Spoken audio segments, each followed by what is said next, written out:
ง่าพร้อมแล้วครับก่อยแล้ว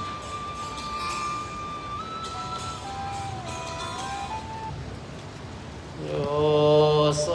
ภะคะวาอะระหังสัมมาสัมพุทโธสวากขาโตยินังภะคะวะตาธัมโม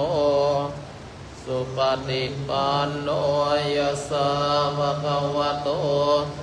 วะกะสังโฆธัมมยังภะคะวันตังสัทธัมมังสังฆังอิเมหิสการะหิยะถาระหังอโรอัมปิเตหิอภิปุวัชยามะสัตกันเตภะคะวาสุจิราปรินิพพุตโตปิปัจฉิมาชนตานุกัมปมานัสสาอิเมสการเรตุกตปันดาการะปุเตปฏิคันหาตุอัมหากังเทครตังหิตายาสุขายาอันระหังสัมมาสัมพุทโธภะคะวะพุทธังภะคะวันตังอภิวาเทมิสวากขาโตภะคะวะตาธัมโมธัมมังนัมมัสสามิสุปฏิปันโนภะคะวะโตสาวกสังโฆสังฆังนามามิหันธรรมยังบุรสาภะคะวะโตมุภาปรมาวรัญเจวะพุทธานุสติยัญจกโรมาเสโมตัสสะภะคะวะโตอะระหะโตสัมพุทธัสสะนะโมตัสสะวะโตอะระหะโตสัมมาตัสสะนะโมตัสสะอะระหะโตสัมมาสัมพุทธัสสะตังโฆปันนังภะคะวันตังเอวังกัลยาโนกิตติสัตโตอะปุคาโตโสภะคะวะอะระหังสัมมาสัมพุทโธนะสัมปันโนสุขโตโลกเวทุอนุตตโรสัทธัมมาสารติสัทธาเทวมนุสสานังภะคะวะโยติอันธรรมยังพุทธาภิกขิติงโรมาเส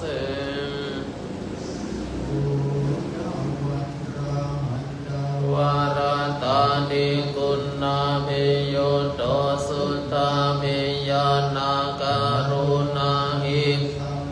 ภาตาโตโหเตสิโยชุชานาตังกามาลังวาสุโร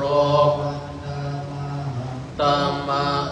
นังสิราสาสิเนดังอุโตโยสัพพะปะนินังรานังเทมาโหตมังธัมมานุสาเตทานังวันดามิตังเรนะหังทัสสะหัสสะเมตาสุวะพุทโธเมสะเมกิสสะโรพุทโธปัตตัญจวิตันตัญจหิตัสสะเมพุทธัสนิยาเทมิสนิรันชีวิตันจิทังวันทันตุหังเมพุทธเสวะสุโคทิตังนาทิเมมันยังพุทโธเมสารนังวารังเอตินาสัจจ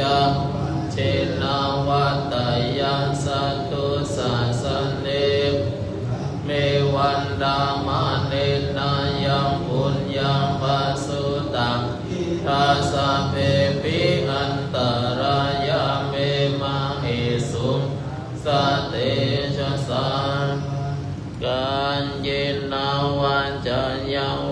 จิตัสสาวะพุทเท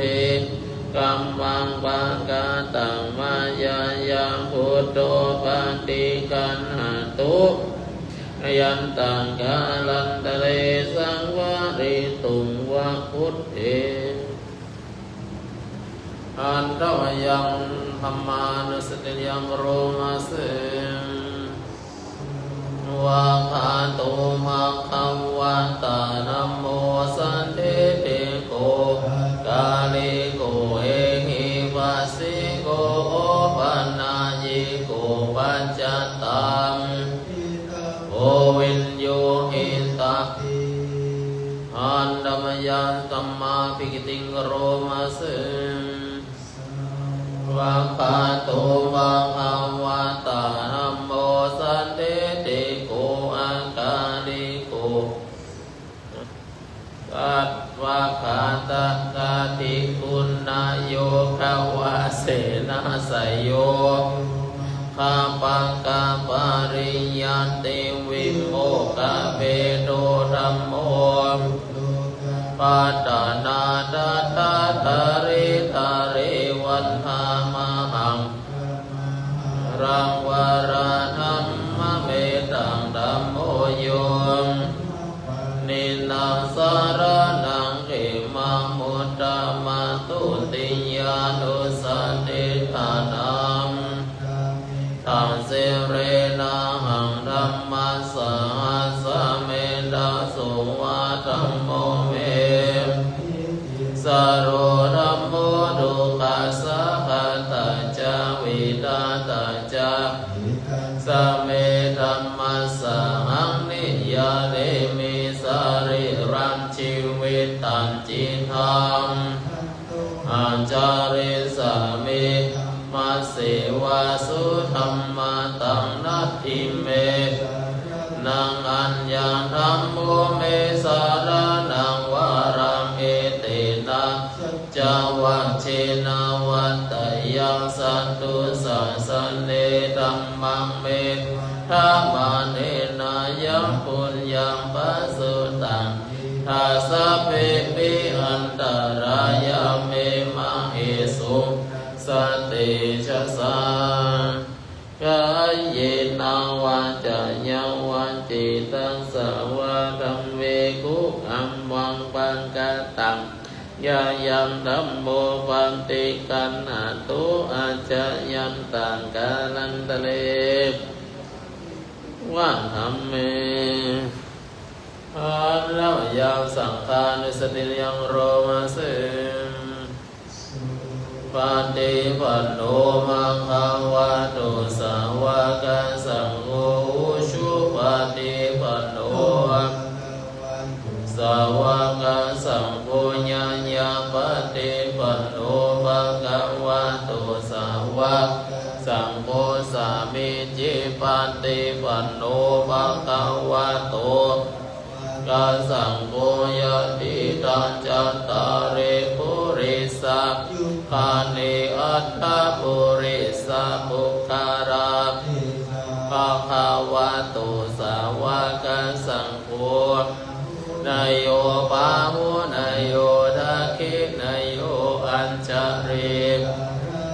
โยอนุตตรังปุญญาเขตังโลกัสสันติอันนมยังสังฆามิกิติงโรมาเส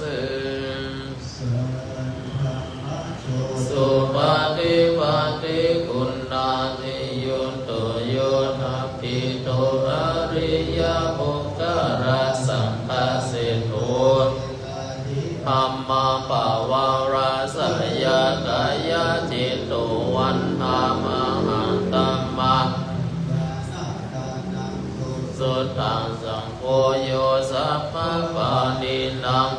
รานังเอมาบุตตมังตติยานุสติฐานังวันธามิตังหังสังคัสสะหัสสะเมตาสุวาสังโฆเมสะเมกิสตาโรตุกัสสะคาตาจาเวตาตาจาหิตัสสะเมสหังนิยาเดมิสาเรรันชี เวตันจีทังวันทันโตหัง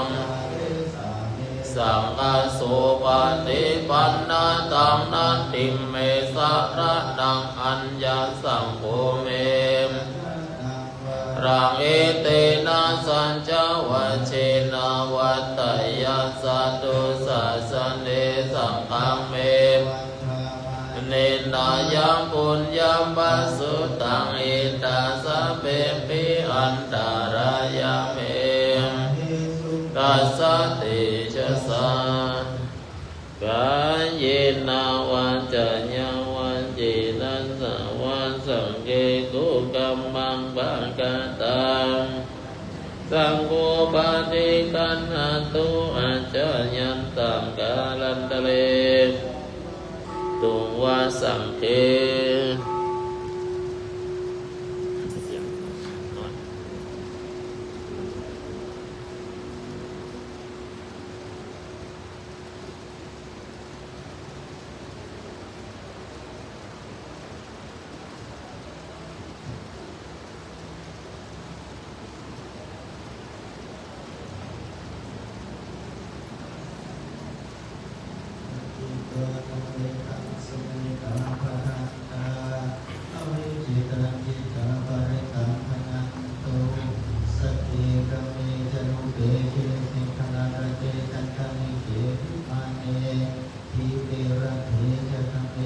นี่กี่คำ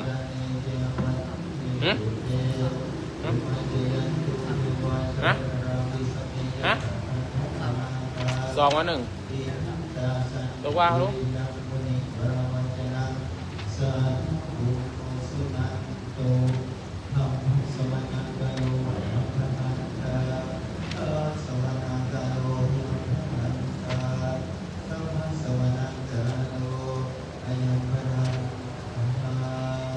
กี่ครับส่วน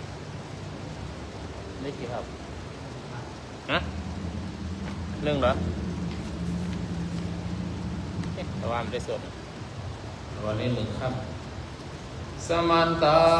นจักวาเรสุอันตราภัสสันโตเทวดาสัตตมังมุนิราชสัสสุรานุ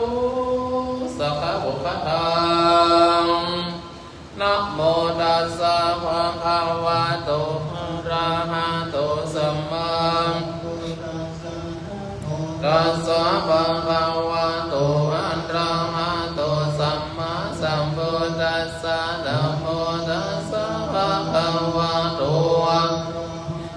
สัมมาสัมพุทธัสสะพุทธังสะรันนังกัจฉามิธัมมัง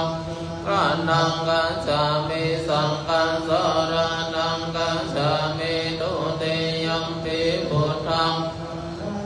กัจฉามิตุติยัมปิธัมมังสรณังกัจฉามิตุติยัมปิสังฆัง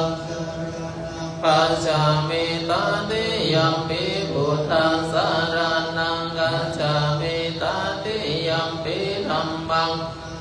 นังกัจฉามิตติยัมปิสังฆังนังกัจฉามิโยจักขุมมาโมหะมาลาปะกันโตวะพุทโธสุขโตวิมุตโตอะรัสสะปัสสะวินิโมจายันโตปะเปสิเกมังตังวินัยยังพุทธังวารันตังเสรัสสะนัมมาเมโลกัสสะนะหันจานายกันจกันเตสัสสะเตชะยะสิติโหตุสัมพันตาลายาจาวินาสเมนโตธัมโมวิยาตัสสะสันตุโนรัสสิสิโลกัสสะมังคังนิยานิโกธัมมาทารัสสะทาริสัตวะโหสันติกาโลสุจินโนธัมมังวารันตังสิรัสสะอัปปะทาลังอุปสันตาลาหังตันเตสัสสะเตจยาสิริโหตุสัมมันตารายาจาวินาโตสันธัมมะเสนาสุขังตานุโพโยโลกัสส ะภะภูปะกิเลสสันโตสยังสันตินิโยจะโกจะสวากาตาธัมมังวิทิตังกรุติสังฆังรันตังสิรัสสานัมมังมิพุทธาโนโพธังสัมมาสีลาภิตันเตสัสสะเตจยาสิติโหตุสัมพันธ์จาวินาสเมนตุนะโมอะระหะโตสัมมาสัมพุทธัสสะมะเหสิโนนะโมอุตตมังปะตะเสวะเตนิตานะโมวะหาสังฆัสสะภิวิสุทธัสสีลาทินทินโนนะโมมัตตยารัตตัสสะกายสัสสะทุกังนะโมมากติตัสสะตัสสะวัตถุตายาสัมปินะโมการะภเวนะวิปัสสตุปัตตวานะโมการะอินาสุวัติโหตุสัพพะนานะโมการะสะเตชินาวิธิมิโหมิเตจวา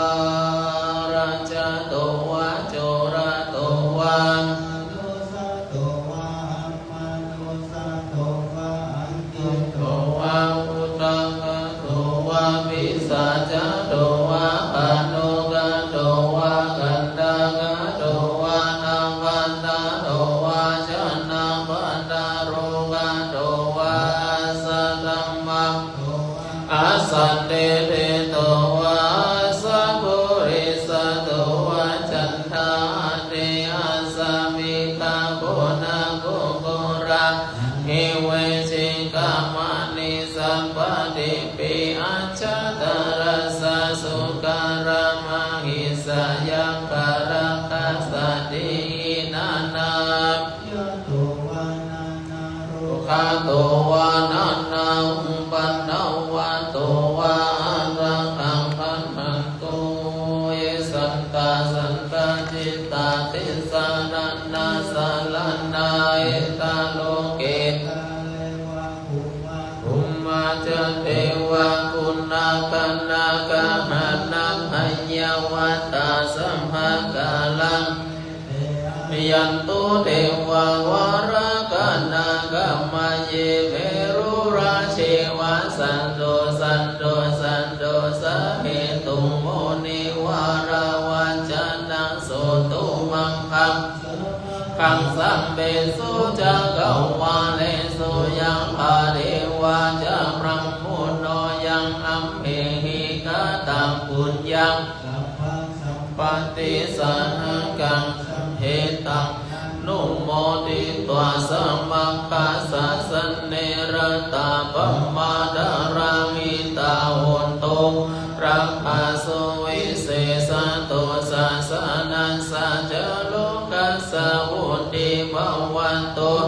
ปัฏฐานัสสะจโลกัสสะเทวารักขันตุสัมปัฏฐาสันติโหนตุกิสัพเพปริวาเรหิอันดานุอานิกาสุมาณโหนตุสัพเพหิญาติเพยัญจัตวาดัสสะวัสสะเมจินตายิงโสวากาจิรัสสังกินตาขันตาปิเนวาชานิโสมังคะลังจักกังวาราสหัสเสสุนัสสะสุเยนาตันตากังอาลังชาตังยาวารัมมานิเวสนายังโลกานาโตเทเสสิสัมวัตเทนัสนังยังสุตตะสัมมาตุเอหิมุนจันตาสังขิยานาราหิวัมมานิกุณโนเปตังอันนามาเอวัมเมสุตังเอกังสัมมายังติยังวิหารติจิตวันนิอันนันตปินดิกัสสะอารัมเมหันทโพอัญญาดาราเทวตา ตาวันนาเกวารากะปังเชตาวันนาโอมาสิตัวยินาวะเอโนปัสสังกัมมิอุปัสสังกัมมิตัวภวันตังวะเทตัวเอกมันตังอัตตาสิเอกมันตังดิตาโคสะเทวตาวันตังกัตถายาจะภาสิมาหุเทวามนุสาจะมังจินตายุมากังขมานาสุทานังโรหิมังการมุตตมังอาศิวันนาจะมาลานาปันติตานันจะสิวันนาปูชายานังเอตัมมังการมุตตมังปฏิรูปะเอสาวะโสจังปุเพจังกตาปุญญาตาอัตตาสัมมังเอตัมมังการมุตนายโยจัสสุสิกิโตสุภาสิตาจัญญาวาจาเอตัมมังมุตตมังมัตตาปิโตปัฏฐานังพุทธาธารัสสะสังฆะโออันนาปุรังกาลามุตตมังรานันจารัมมาจาริยจายตังกานันจาสังฆะโออันนาวาจานิกัมมานิกาลามุตตมังอาราติวิราติปัมปะมัจจปนาจาสัญญโมอัมปะมาโตจะธัมเมสุเอตัมมังการมุตตมังนิวัตโตจะสันตุติจะกตัญญูตากะเวนะธัมมัสสวะนังเอตัมมังการมุตตมังจะโสวะจะสัตตาสัมมานานันจะนัสสนังกาเลนะธัมมัสสะกัจฉาเอตัมมังรัมมุตตมังตะโพจะพรหมจาริยัญจาริยสัจจานาทัสสะนังนิพพานังจิกิริยัญจาเอตัมมังการังธัมมังอุตตัสสะโลกานัมเมหิจิตตังยัสสะนะกัมปติอสุกังวิราชังเอมัง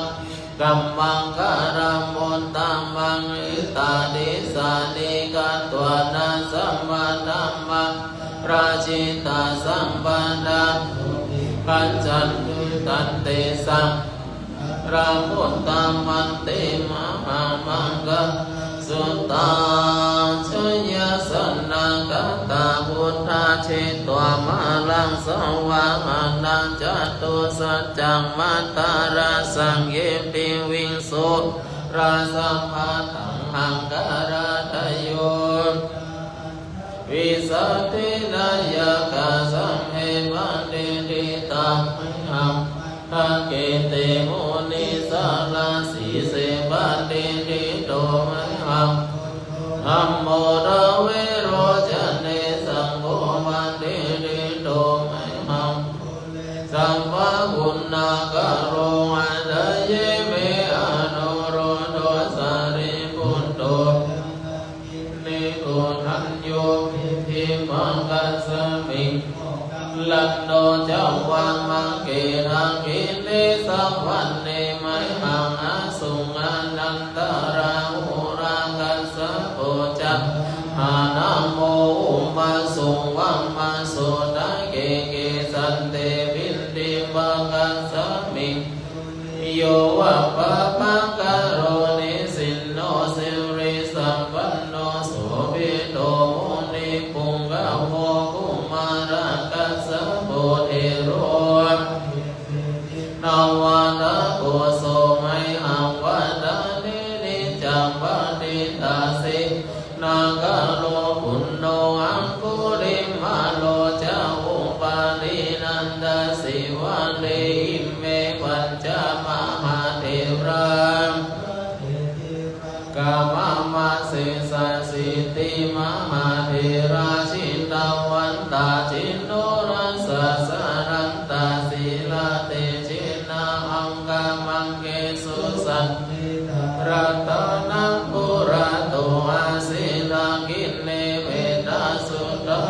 ตาจังคังปัจจโตอาศิวะเมอังคุริมาลากังกันดังริตัญจานตันนาติยาสุตังกังอากังสิจันตานังอาสิเสสะภะกาลาสันติตาจินานังหัมมาภะกาลาลังกาเตวัสสันตุเมสังอิเจนะสัมมาสัมพุทธัสปัจจเลวะตาปิตังกาวุลาจตุปันดาวาสิสาเวนายะยัตโตอันนันดากุณาเตจัสสะชินนับปัญจเมเวหารันตังมามิตาเลสภาเรนตุมังเตมหาบุริสาสัมหาอิจิวะเมกะโดรังโอสุรังโอพุทธานุภาเวนะจิตุปัตตวนัมมังชินตังสังโฆสังฆานุภาเวนะชินตันตระโยรามิธัมมานุภาวะปริโตติจยาปัจจาระปันนารัสสะตังปิตาชะมัญญามปัจจเวกิตวายังจีวรังปริมุตตังตังวาสีตัสสะปฏิฆาตายาอุณหัสสะปฏิฆาตายานุสัมมกาสัมวัตตะปัสสิริสัมภัสสะนังปฏิฆาตายายาวะเทวะโกวินนังปฏิชาดานันทังอาจามัญญาปัจจเวกิตวะสันนังมังปาริปุตโตโสเนวะดาวายนะมัตตายนะมันดานายนะวิปุสนายายาวะเทวะอิมัสสะอิติยายาปานายาเวหิสุปาราติยาพรหมจาริยาโลกายาอิติทานังนามินังวันจเวทานังนาอุปาเรสามิยะตาราชเมปะเวสติอานาวัชตาจาติอาชาวัญญาปัญจเวกิตวายังเสนาสนังปริปุตตังตายาวะเทวะสิตัสสะอุณาสะปันติกาตายานกาสวัตตาปัสสิริสัมปัสสัมภัสนังปันติกาตายายาวะเทวะอุตุปาริสยาวิโนดานังดิสันลานาดามาตังอาจามัญญาปัจจเวกิตาปิน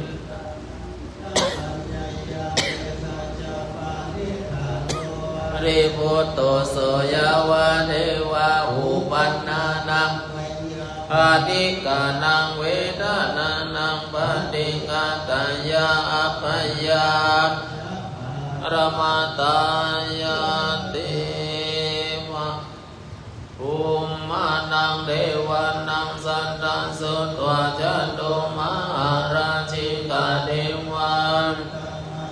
สเวสุจโตมหาราชิกานังเทวานังสันตังสุตวะตวะติงสาเทวา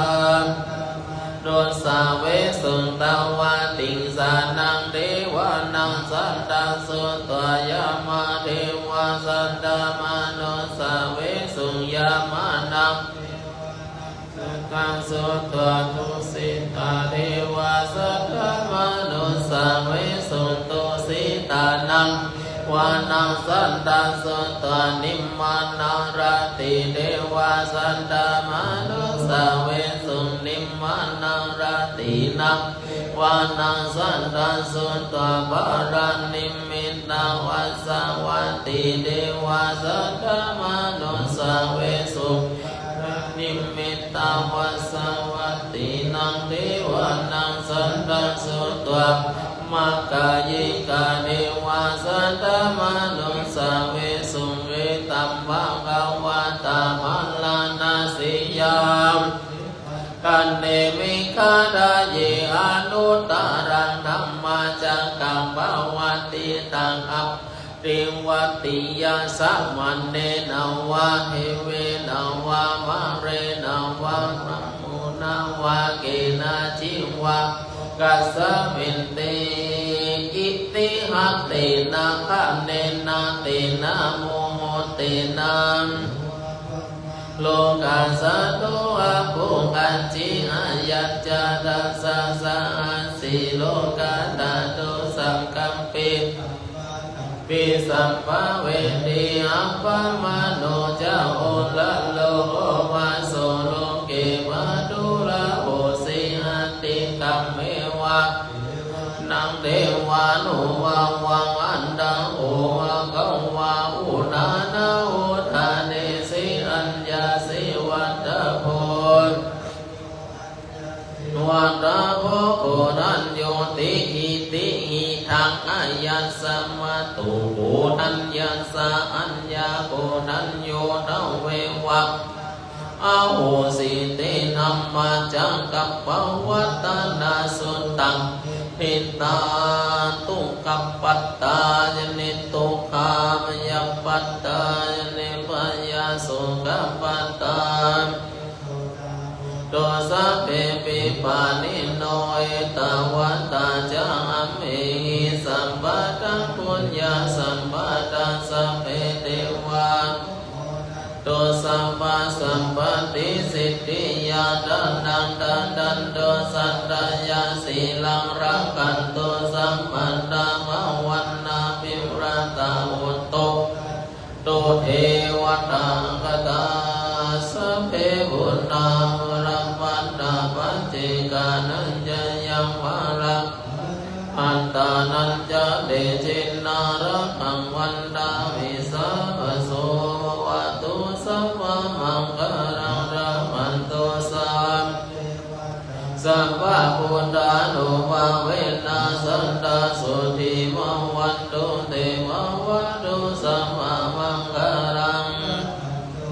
อันเทวตาสัมมาธัมมานุภาเวนะสันตสุทิมวันตุเตมวัตตุสัพพมังคารังเทวตาสัมมาสังฆานุภาเวนะสันตสุทิวันตุเตสมาธิ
สมควรแก่เวลาอันธรรมยังอุทิศนานิทานาคาถาโยมนามาเสวินาบุญญากรรมเมนาอุปัจจยากุณุตตาลาอาจาริโยปการาจามจยาตากาสุริโยจันติมาราชากุณวันตังพระมามาลาจาอินดาจาโลกาปลาจาเทวตายาโมมิตาจัตตาเวริกาปิจาสเปสัตตาสุขีโหตุปุญญานิวังกตานิเมวินันตินตุกิปังปะเปดาโหมาตังอิมินังนาอิมินาวุเนเสนาจาคิปังสุราเปจิวาตานุปาตานาเชตานาเยสันดาเนยาวานิมานาโตมามังนาสันโตสัพพันธาเยวายาราชาโตโอชุจิตังสัพติปัญญาสันเลโภวิริยมินามาลาปันโตโลกสังฆตัญจาวิริยสุเมกุณดาติภาวะโรนาโตรัมโมนาโตโตปัจเจกะพุทโธจาสังโฆนาโตโลมาเตสุธัมมานุภาเวนะมาโรกัสสังปันตุมัง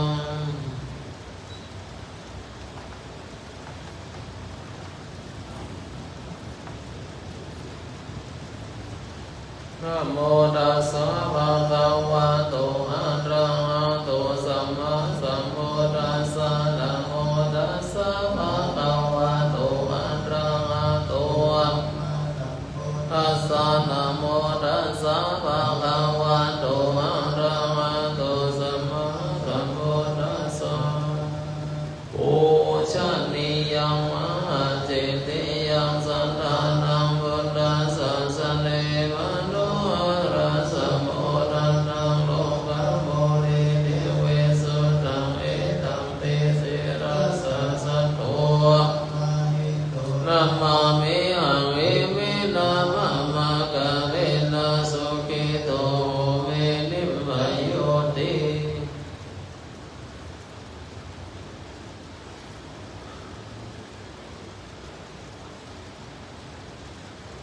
วันตา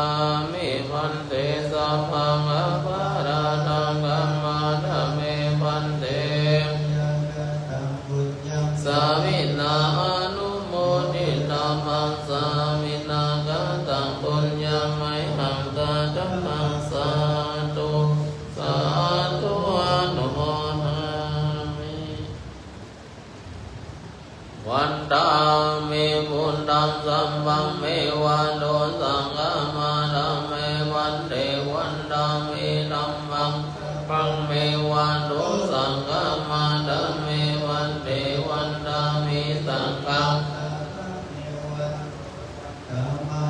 เมวันเทวันตามิรูปัจจา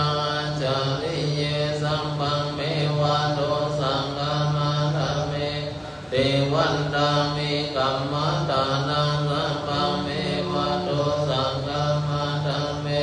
เทวันตามิเมสีมายังสัมปังเมวันโดสังฆมาธเมเทวันตามิเจติยังสัมปังสัมปัฏฐาเนสุปฏิทิตังรัตตุมหาโพธิพุทธารูปังสักการัง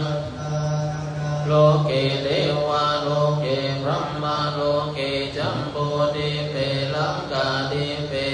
วิราธาตุโยเกสาธาตุโยอะระหันตาธาตุโยกันตาโกติจันตุราสิติสังหเสธัมมาคันเทปาดาเจติยังอะหังวันดามิสัพพะโส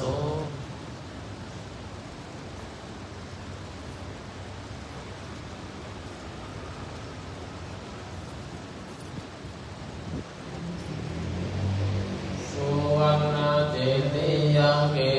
วะลังมันตาตุงกังรัญญาธาตุสุเทวานามาตังนาราเทเวหิสัมปะปุสิตังอหังวันตาปัญญาวา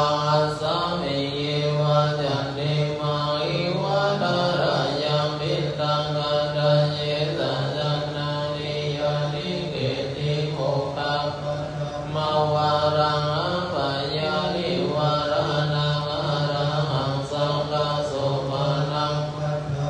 อุปัชฌังลังอาเปตัวปัตตาจิวารังยังยังชาตังสังฆมาเชปุจจสวาหา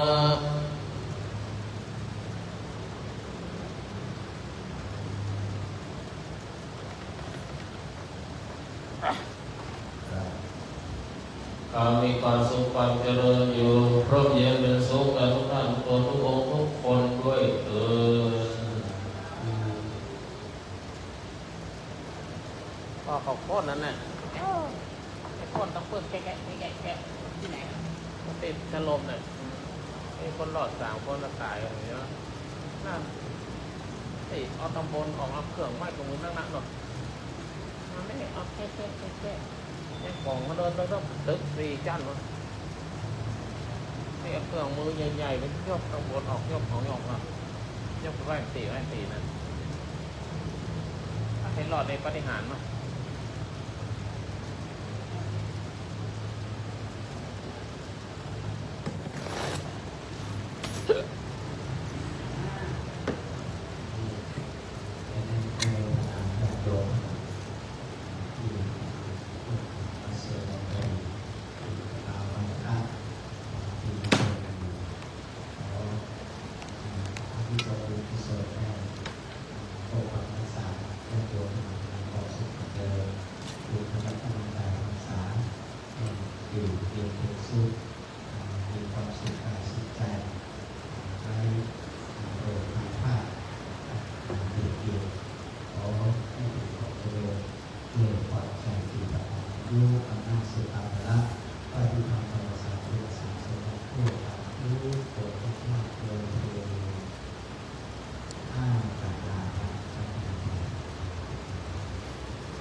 ปัก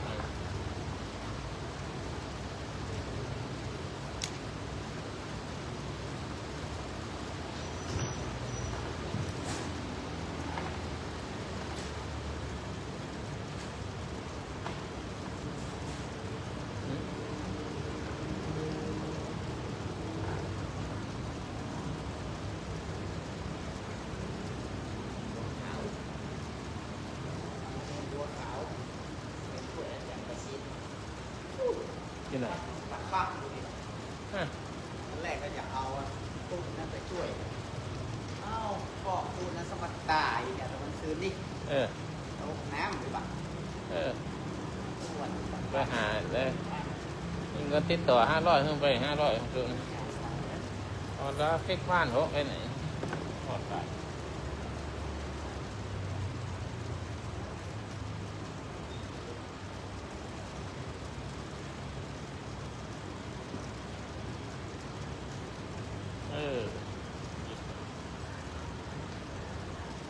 ชีวิตเดี๋ยวไปกดน้ำด้วยกัน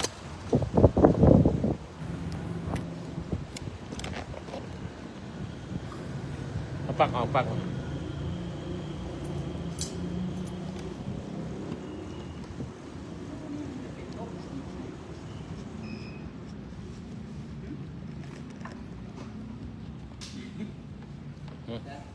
ตู้นี้มันได้เห็นโลก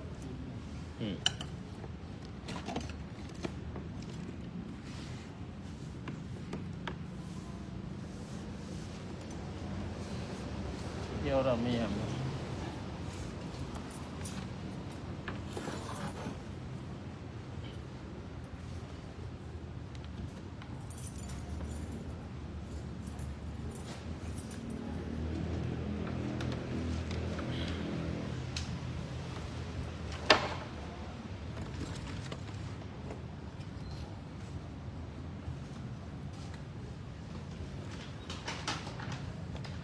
อ้าว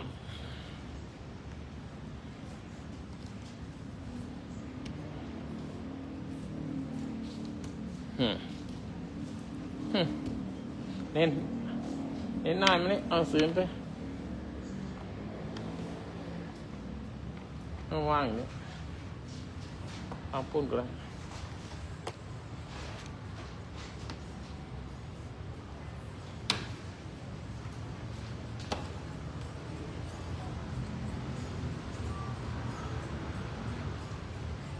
ไปกรดน้ำด้วยกัน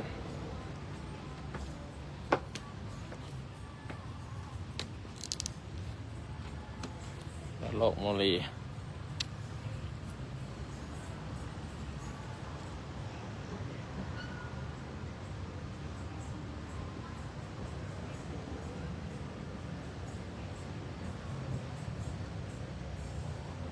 ไม่อยากฮัก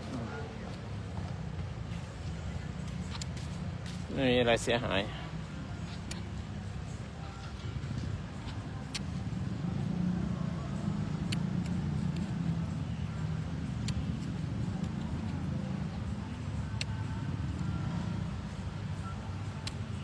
โอ้โหใบไม้หล่น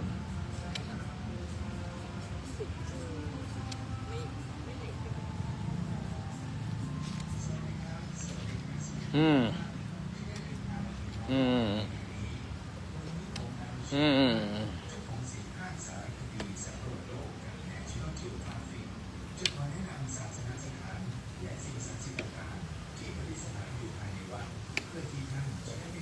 ไล่สิ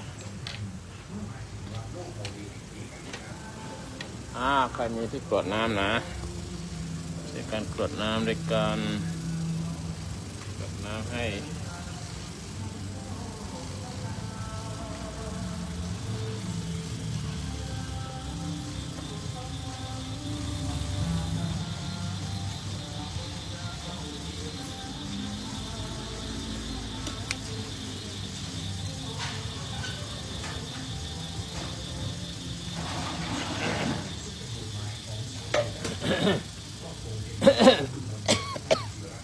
อิมินาปุญญกรรมเมนะ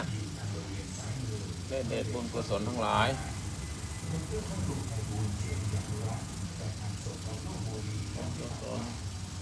ที่ข้าพเจ้าบำเพ็ญมาทุกภพชาติในอดีตชาติทุกภพชาติอย่างยิ่งบุญสัมมาปฏิบัติบุญทานศีลภาวนาศีลสมาธิปัญญาบุญเกียรติสามปิดเลยบุญเกียรติสามบุญเกียรติ10รับทุกส่วนที่ส่วนไปคนที่เคยทำมาทุกภพชาติสัมมาปฏิบัติเราทุกคนต้องปฏิบัติจะขอเจ้าข้าพเจ้าได้พึ่งปฏิบัติธรรมมีดวงตาเข้าถึงธรรมสูงยิ่งขึ้นไปแต่ขอที่สมุทรสนไปถึงญาติของข้าพเจ้าทั้งหลายที่ล่วงลับไปแล้วชื่อเองนะญาติที่ล่วงลับไปสักคำสัญญาผู้สักคำเราสัญญาผู้ชมน้องชายคุณสุทองโยมบิดาโยมมารดาพ่อแม่ข้าพเจ้าที่ล่วงลับไปขอได้ผลสุขภาพที่ดีที่สมุทรสนไปถึงญาติทั้งหลายที่ล่วงลับไปแล้วและญาติที่ยังมีชีวิตอยู่ชื่อเองนะญาติใครที่มีชีวิตอยู่ขอมีความสุขความเจริญในบุญปัจจัยยอดจักรานสัญญาสวรรค์จักรานนครสัญญาพิลาสัญญาสีแสนยอดขอมีแต่ความสุขความเจริญอยู่ร่มเย็นสุขอายุมั่นยืนยาวร่ำรวยโชคดีครับทำในที่สมุทรสนไปถึงก็มีประการคุณครูบาอาจารย์ทั้งหลายทุกท่านทุกคนให้พระโอชาพระครูมานวะพระยศพระวิรุณพระมกุเวศเจ้าชื่นสีรถไม่สีแก้ยนสามีบุษมันลีรุ่นไม่สมิดาพรมชนะพระชลาเจริญพันธ์ไม่ปุขี้กันไม่สุนีเจริญพันธ์เรารับผลสุขภูมิดีทรงตัวสุภาพจะมันเดิมรถแต่พระวัตรของสิจันยานเวทีเราเรียนรู้มาตลอดสมัยก่อนครูบาอาจารย์ในอินเดียที่เรียนหนังสือให้มีแต่ความทรงจำสมใจครบส่วนในใจทุกท่านทุกคนพระองค์แต่ที่สมัยอดีตเจ้าวาดพระสุทรงสมัยสมเด็จสังฆราชองค์ดีเทวดาลงดีลูกพระเทวาพระเสด็จพระประธานเทวาพระภูเขาพญานาคราชยาสีพีขายภูมิพันธ์วิสวรรณปุริสิชงอันตนาคราชพระราชสุสนรูมารับไข่หลวงพ่อหลวงพ่อดูห้องทองบุรุษเสด็จเกียรติโกในตัวสวรรค์แดนนิพพานสุขสวัสดิ์เดินที่สู่สนหา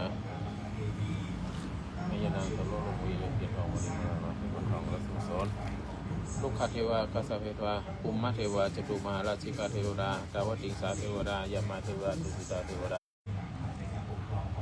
พระพรหมทั้งหลายทุกชั้นรูปประพรหมนิวสัญญาสัญญาโดยสัตว์พระพรหมมีส่วนบุญในพระเจ้าด้วยเถิดเทวดารักษาท่านทั้งหลายที่อยู่ที่อาศัยจงรับสมบูรณ์สงสนเมตหาเจ้าเมืองเชียงใหม่สร้างโลกรียามุไรหาราชเจ้าถิ่นพระเจ้าถิ่นเมืองแก้วเมืองเก่งก้าวนะเจ้าเราพาหาทีวีนะสิรินาทีเจ้าโตนะมาเจ้าเจ้านะรับสมบูรณ์สงสนเป็นพิเศษแบบนี้ขอร่ำรวยโชคดีร่ำรวยเกิดถวายพระราชโอรสเก้ารัชกาลที่9ขององค์ท่านเสด็จสวรรคาลัยสูงยิ่งไปถวายพระราชโอรสเก้ารัชกาลที่10พระราชินีพันปีหลวงพระบรมวงศานุวงศ์ทุกพระองค์ขอจงทรงพระเจริญเป็นโรคมะเร็งสายส่วนก่อนตามนั้นเท่านั้นOne more, yeah, there. I sitting. Come on, sitting. ที่สมสุสมไปถึงทุกท่านพระองค์และถวายเป็นพระสมเด็จเจ้าฟ้าหญิงพระเจ้ากิติยาภาพระองค์ท่านทรงหายจากพระประชวรขอเป็นองค์พระพุทธสมเด็จสังฆราชมาเรียกลูกขอให้พระมหาเทพพรคุมทุกโลกพระสังฆการทุกระดับชั้นขอมีแต่ความสุขความเจริญในทางประสงค์ไป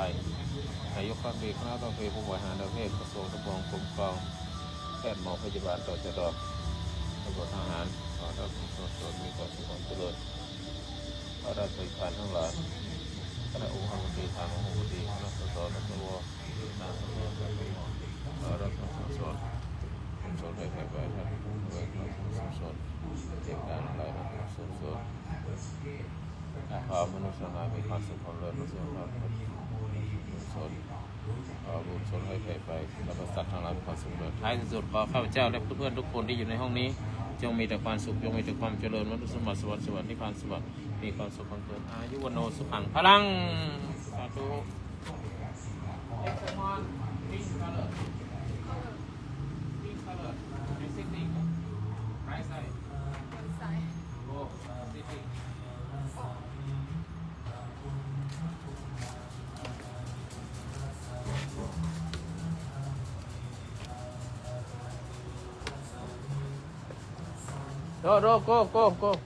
go sitting เดินต่อมาอีกนิดก็จะพบรูปปั้นเจ้าแม่กวนอิมพันมือ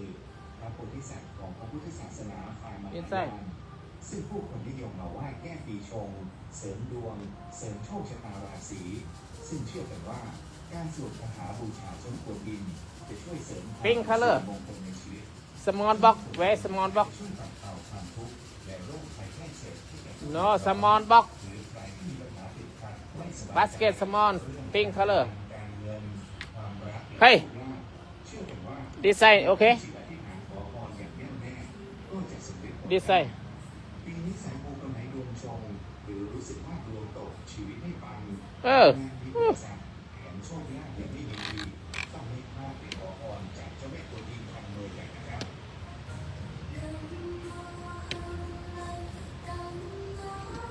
วัดโลกมรียามค่ำคืนจะมีคนมา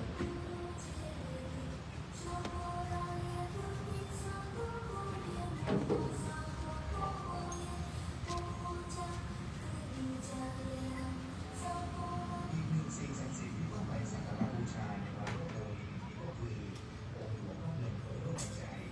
ซึ่งถือว่าเป็นอีกเก้าเป็นพระปางเปิดโลกหล่อด้วยเงินแท้ความยาว2 เมตร 95 เซนติเมตรยืนอยู่บนเหนือวัวพระหัตถ์ทั้งสองข้างห้อยลงบนพระวรกายแต่ฝ่าพระหัตถ์ทั้งสองไปข้างหน้าเป็นกริยาเสวยโลกให้เป็นมหามงคลและเป็นเกียรติการเปิดโลก ท้องฟ้าสีท้องฟ้าเป็นสีอะไรเนี่ยท้องฟ้ามีหลายสีมากเลยท้องฟ้ามีหลายสีมากเลยดูพวกเรา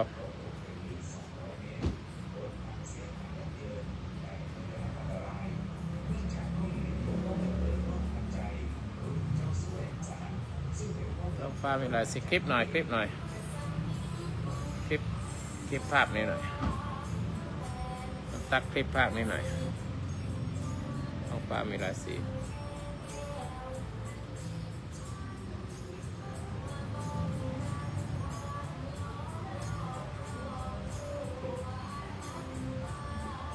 นะ